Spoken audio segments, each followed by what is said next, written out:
The International Monetary Fund believes that China's growth will slow sharply and drag the rest of the world down. At least that's what Kristalina Georgieva, the agency's director, warned on Sunday on CBS's Face the Nation. There, she said that the new year is going to be harder than the year we left behind. Why? Because the three major economies, that is, the United States, the European Union, and China, are slowing down simultaneously.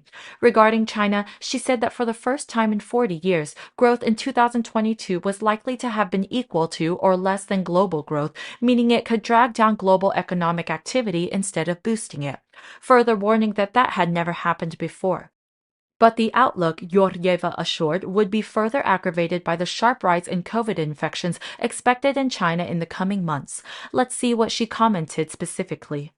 I was in China last week, in a bubble in a city where there is zero COVID, but that is not going to last once people start traveling. For the next couple of months, it would be tough for China, and the impact on Chinese growth would be negative. The impact on the region will be negative. The impact on global growth will be negative.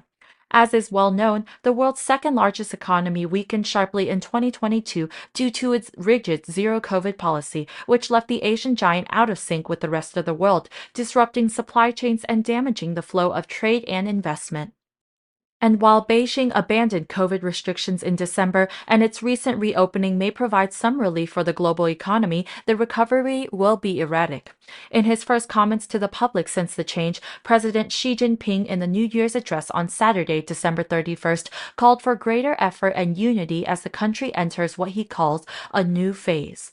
Let's remember that the IMF is an international organization with 190 member countries, and one of its key functions is to act as an economic early warning system. In October, the agency had cut its outlook for global economic growth for 2023, citing the continued impact of the war in Ukraine, as well as the inflationary pressures and interest rates hikes by major central banks.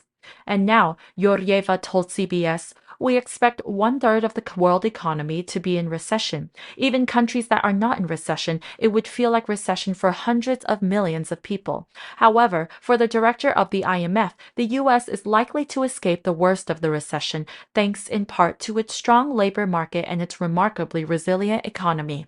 Finally, she assured, if that resilience holds in 2023, the U.S. would help the world to get through a very difficult year.